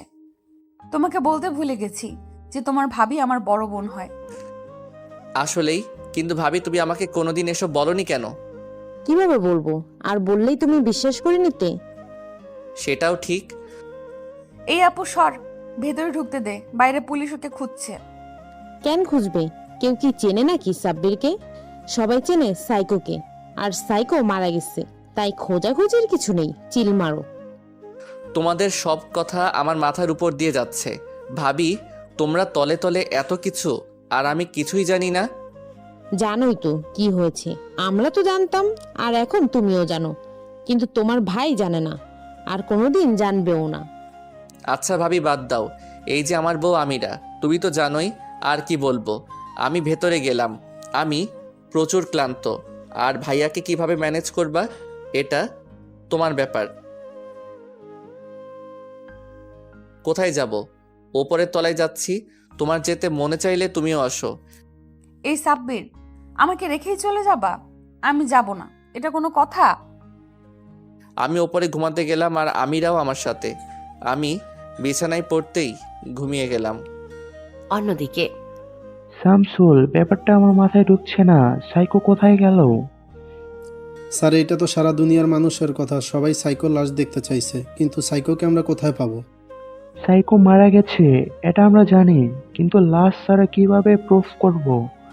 একটা কাজ করো, একটা বেওয়ারিশ লাশ এনে পুড়িয়ে সবাইকে দেখিয়ে দাও।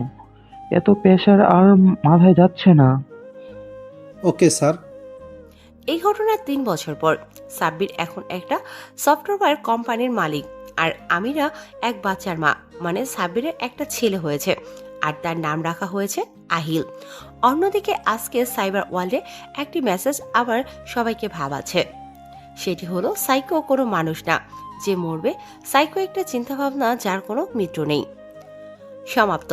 গল্পটি কেমন হয়েছে জানে না, অবশ্যই কমেন্ট করে জানাবেন। ভালো লাগলেই বলবেন, খারাপ লাগলেও বলবেন। আর সবাই সাব্বির আর আমিরার জন্য দোয়া করবেন। আর এইরকম ভালোবাসার গল্প পেতে আমাদের এই চ্যানেলটিকে সাবস্ক্রাইব করে পাশে থাকা বেল আইকনটি বাজিয়ে দিন, যাতে করে পরবর্তী গল্প ছাড়ার পরে সবার আগে আপনার কাছে পৌঁছে যায়। ধন্যবাদ সবাইকে। বিদায় নিচ্ছি। দেখা হবে, কথা হবে পরে এইরকম কোনো গল্প নিয়ে। আল্লাহ হাফিজ।